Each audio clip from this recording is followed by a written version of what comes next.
Welcome back to some new r/malicious compliance stories, where people comply to the letter, but not the spirit of a request. I hope you had a great day. The first story is called Leaving Early. I was working for a smallish company with about 60 employees across several locations. I was IT support for both hardware, laptops, phones, and software.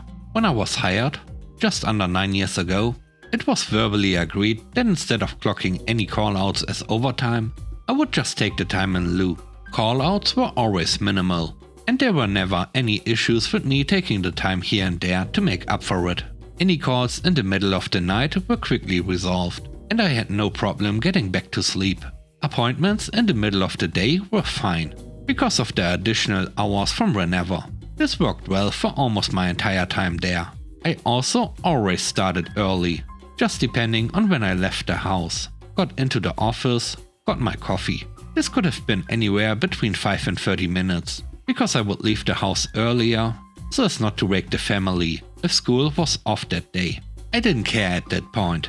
It never bothered me. They got free time from me. It was a great job until it wasn't. One weekend, I was working on some hardware maintenance, cleaning up wiring, Ethernet, plugs, installing a new UPS. It took me the better part of Sunday to complete, 6 to 8 hours. This was understood, approved in advance, and appreciated.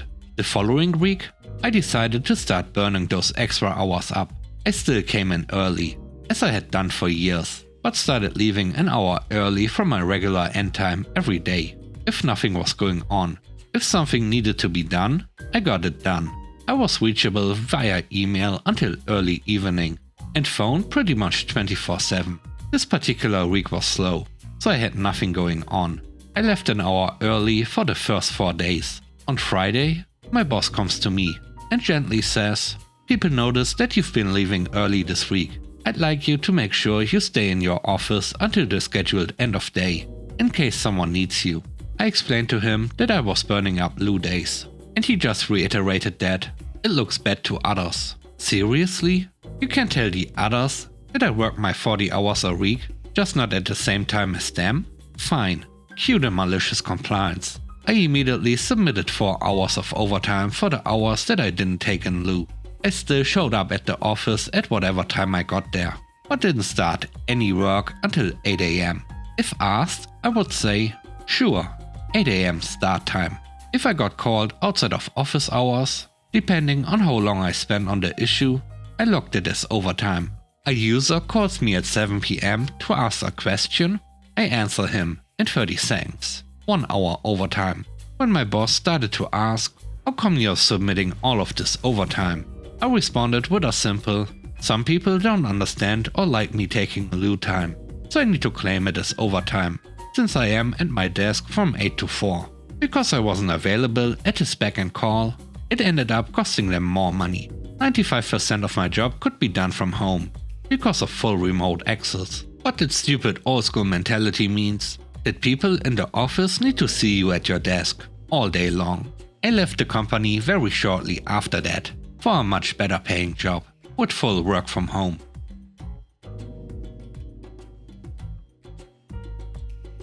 The next story is called Manager's Approval. It was mid-May 2002. I was working for a certain US-based retail chain with a smiley face for a logo at the time. I was a sales associate who worked the evening shift. In retail, they are very clear about not being late, so I always clocked in 5 to 10 minutes early. Also, you can't go home until the manager tells you to, as we had to clean up the store after close. Add in that hour-long lunches are too long, and I'd often take 40 minutes and then clock back in. This led to me working 9 to 10 hour shifts when only scheduled for 8. This was the norm, and for the most part, no one cared. It's also important to know that the store vacillated between overtime for everyone when needed to no overtime guys, knock it off. This was one of those no overtime windows, and we were told no overtime without manager approval. May 2002 was the premiere of Star Wars Episode 2. This was a big deal to my nerdy Star Wars loving mind, but Management scheduled me for that Friday. I was going to miss. No, I was not. I'd already hit 4 shifts that week, which means when I showed up for my 2 to 10 PM shift, I had already worked about 36.5 hours. And no overtime meant that I had to leave before I hit 40 hours, so as not to accrue any overtime. I checked my hours when I clocked in, did some math on a piece of scrap paper in the sporting goods department, and calculated exactly how long I had to stay. Then, with only minutes to go, I didn't see a manager to ask for overtime. They were often in the back or front end, rarely in the middle store where I worked. So I marched to the time clock and punched out. I gave my keys to a confused coworker, saying I had hit 40. On my next shift, the manager asked why I left early. I said that I had hit 40 hours and had to leave. You should have asked a manager to stay. It took all my willpower not to say that I didn't want to stay. But I'm sure my early 20s just above minimum wage body language betrayed me. I said something to the effect of, "I'll look harder next time," that neither of us believed, and that was that.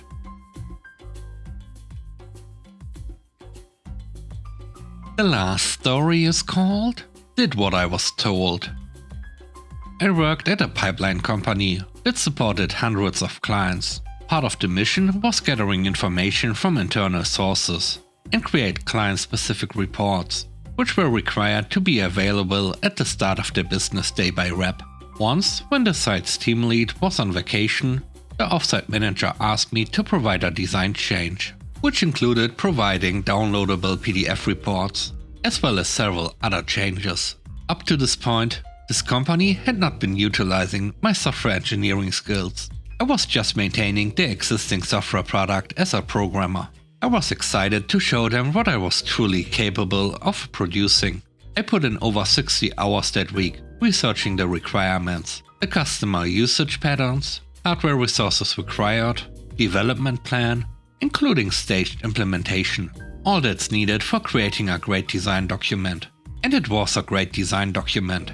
When the site team lead returned from vacation, he went ballistic, claiming that the design was trash and totally useless. He then sketched out a plan that poorly covered about 25% of the requirements and didn't consider hardware usage and availability.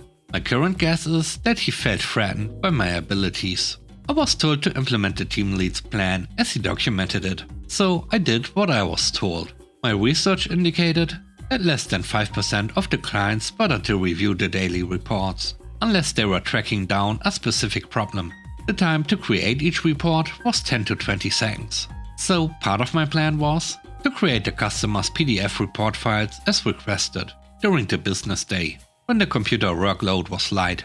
And once they downloaded the PDF, delete that PDF from the disk. The team lead's replacement design required the PDFs to be created for all clients every night. He also failed to add the cleanup process, leaving the PDF files on disk. It added a massive amount of computing to the nightly processing, delaying the finish of the daily processing. And it took a couple of months to fill up the hard drive. But the team lead said my design was trash, and I should do what I was told. I never offered any solutions to that company again. I just did what I was told. When the hard drives fills up, not my problem. If the nightly processing could not be completed in time, not my problem. Thanks for watching the video. I hope you enjoyed it. If you did, please don't forget to leave a like, comment and subscribe. And if you have time, watch another one of my videos. And now, I hope you have a great day. See you soon. Bye bye.